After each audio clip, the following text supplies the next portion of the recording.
I'm often asked the question why we started the work out at Moon Lake and how we got here to Lakewood.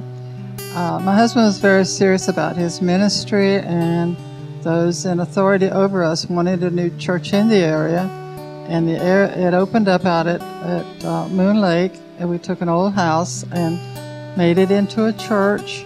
And so my part as his wife is just to be a good wife and be a help. So that's what we did, and we had a teenage daughter, 15 years old. I have her with me this morning. And then we brought a friend up from Sarasota that done quite a bit of the work, and I'll let her tell you what they did. So as Mom said, I was 15 and I was still in high school. And so on the weekends, we would get out and we would knock doors. And as a 15-year-old, that's sort of sometimes not exactly what you want to do. But God really blessed us, and as Mom said, we had a friend that came up from Sarasota, and she and I would go out, and we rode a lot of these roads in Moon Lake, out here off of 52, and we knocked on doors, and we looked for places that had toys to indicate there were kids, and we would leave tracts, and we would leave evangels and a little brochure about the church and that it was being started. One particular thing really stands out in my mind, and that is we went out toward Hayes Road, and back then, a lot of things 40 years ago, it was just pretty much a dairy farm. And so there was this one trailer, had a lot of toys around it, and so we stopped and we knocked on the door. Nobody was home, but we had left a tract and an evangel. We got a call from a lady, and she asked us if we would be willing to come pick her up and take her to church. They didn't have transportation, and they had 6 kids, and her husband worked on the dairy farm.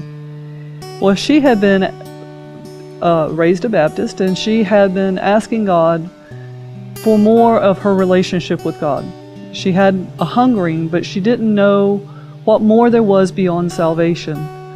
Well, you know, God doesn't make mistakes, and there's not coincidences, but the evangel that we left her had an article on the Holy Spirit, and it drew her because she was hungry for that. So we went out and we picked up her and the 5 youngest kids. They had 6 boys between the ages of 3 and 15, and we picked up the 5 youngest ones and her and brought her to church. Her husband really had not attended church and wasn't real big on the idea, but he made cast nets. And so Dad was a fisherman. And so they got to talking. And the next thing we know, her husband came to church. He gave his heart to the Lord. And they really were very instrumental here in this church. They ran the children's ministry. And she would teach the older ones, and her husband and I would teach the younger ones. And God really ministered. What we didn't know at that time was that he had already been diagnosed with a terminal illness. And he died very young, in his 40s. But today, and one of their sons have passed away, but today, one of their sons still works in the church. And we know that he resides in heaven, and their son resides in heaven.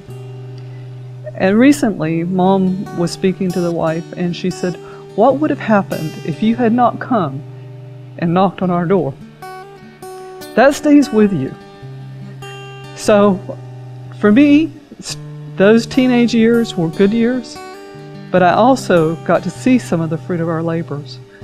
But I wait till when we get to heaven and we really see the fullness of the fruit of our labors, from being willing to do what God spoke to my dad's heart and spoke to my mom's heart and asked us to do in building the church at Moon Lake and then here at Lakewood. I know a lot of people think it's strange to start a new work from nothing, but that was a way of life with us. I wrote down on a note to myself this morning that we've started or helped a church, 12 of them. So we knew how to do it right. And I thank the Lord for that experience. I can remember when my husband first started in the ministry, I was wanting something dramatic, like one of the gifts or one of the callings. And so a wise lady told me, said, Ruth, what you need to do, just whatever you find to do it for the Lord. So later on, I found out helps was one of the gifts. So then I decided I would just be help. So I would help my husband in his ministry. I had to learn a lot of new things, and that's through the years that we pastored. And, I look forward to when I get to heaven to see all of them, but to get to really enjoy the fruit of our labor by coming to Lakewood. I am so thankful as I look over the congregation and what Lakewood is doing now. And it's just, we never know just what we're doing, how it's going to turn out in the future. But this is the only time I've been able to go back to a church and really enjoy starting it. But I know that there was 40 years from the time we started it till now. So all I can say is thank you to all of you that have worked so faithful to keep Lakewood Church going and doing, and then for the pastor that we have now. I know the church has had its ups and downs, but to be here when it was really doing good has been a blessing to me, and I want to say thank you to all of you.